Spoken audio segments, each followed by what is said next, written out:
রংপুরে ২০ হিন্দু বাড়ি ভাঙচুর, আবারও ধর্মের নামে বিভীষিকা।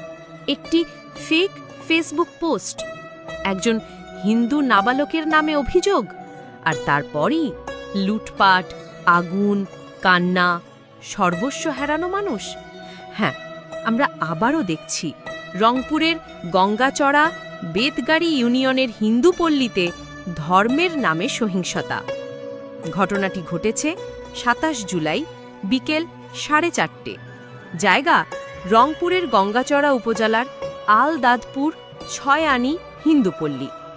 ধর্ম অবমাননার অভিযোগ তুলে ২০টির মতো হিন্দু পরিবারে চালানো হয়েছে ভয়াবহ ভাঙচুর, লুটপাট। এক মা, যিনি কেবল দেখলেন তার সন্তানরা কাঁপছে ভয়ে, বাসা ভাঙা হচ্ছে, সর্বস্ব ছিনিয়ে নিচ্ছে, তিনি লুটিয়ে পড়েছেন মাটিতে, অসহায় কান্নায়। অভিযোগ, একটি ফেক ফেসবুক পোস্ট। একজন হিন্দু যুবক ধর্মীয় কটূক্তি করেছে, কিন্তু সেই আইডিটি মাত্র ১৫ দিন আগে খোলা হয়েছে। সেটি একটি ফেক আইডি। কিশোর রঞ্জন রায়, RIT পলিটেকনিক ইনস্টিটিউটের ৩য় বর্ষের ছাত্র।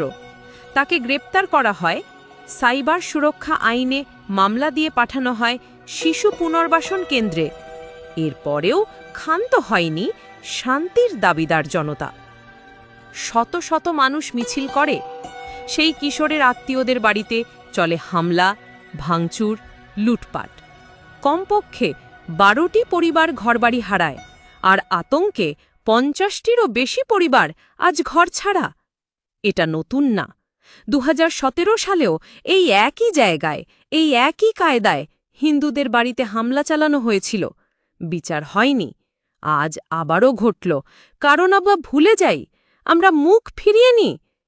গতকাল রাত থেকে অনেকে এই খবর শেয়ার করেছে, চিৎকার করেছে, কিন্তু কেউ পাত্তা দেয়নি, না প্রশাসন না মিডিয়া।